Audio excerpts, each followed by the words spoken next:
Hi, I'm Tim. Welcome to our channel, and thanks for logging on. If you enjoy these videos, do me a favor and subscribe to our YouTube channel right here at Watchbox Reviews.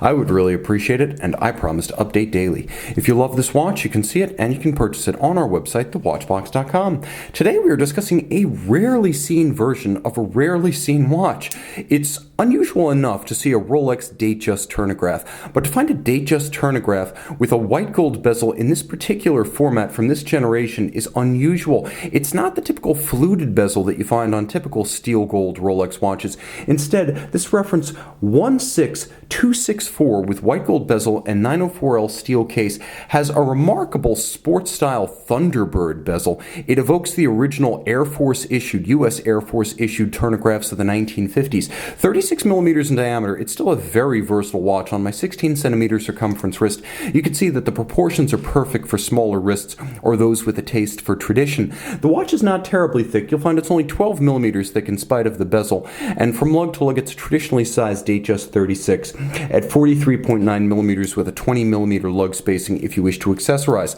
Pop the clasp. This watch features a U series. So it's a 1997 watch, and it features a Z-series clasp, which also corresponds to 1997. The clasp itself, let me see if I can show you the internal stamping for more detail. Move in a little bit, give ourselves a bit more light, take a look. But the internal clasp stamping should reveal everything that I just told you in detail.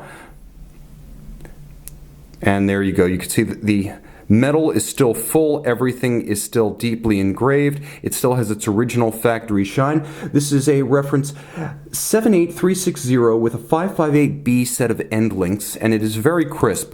Old school Rolex clasp, you can see multiple anchoring points. You do your sizing of this one principally using the clasp body itself. Jumping back to the case, you can see it's all of high polish, twin lock crown, screw down 100 meters water resistant. This generation of Datejust featuring satin finished lug hoods, and this watch is as close to mint as they come. It is in very good condition. If you didn't gauge that from the bracelet, which has amazingly little play or wear for its age, you're going to see it in the strength of the creases atop the lugs. That break between the form of the case on its flank and the form of the case on its lug hood is razor sharp and original.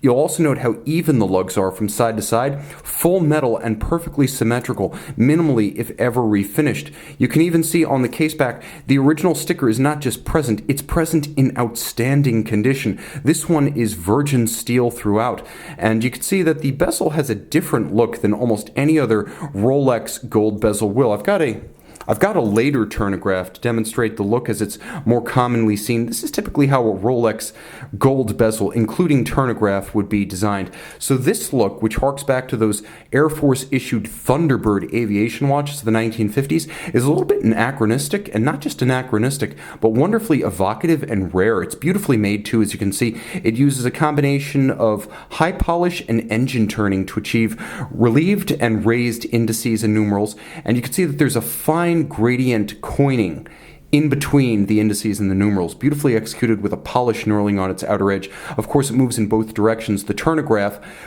anticipated the Rolex Submariner, actually beat it to market by a few months in the early 1950s. Originally envisioned as a traveler's watch or a pilot's watch, it was one of the earliest, though not quite the first, but one of the earliest rotating bezel Rolex sports watches. This one has a matte black dial with applique white gold indices, original tritium, white gold hands, and white gold Rolex 5-point coronet. It is a matte black dial to reduce glare, because this is a sports style watch. Cyclops eye magnifier, and outboard there is a white railroad track for the minutes and seconds with small stylized Roman numerals outboard in each case. The printing is outstanding. There is no oxidation or tarnishing of this dial.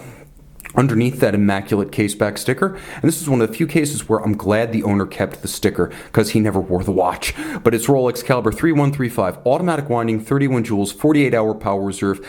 It is a 8 beat per second movement, full balance bridge with a free sprung index for shock resistance, overcoil hairspring so that it keeps excellent time in any orientation with respect to gravity, and that's what helps the watch to earn its 5-position adjustment COSC chronometer certificate. Tested in 5 positions, it is able to earn that certificate largely by virtue of Rolex's manufacturing precision, watchmaker adjustment, and that overcoil hairspring design, which is a Breguet overcoil. The watch, 100 meters water resistant, is also an aquatic watch should you care to take it swimming, and of course original tritium dial, dead loom shot to follow. Just to prove the point, you can see this one and take wing on the watch box.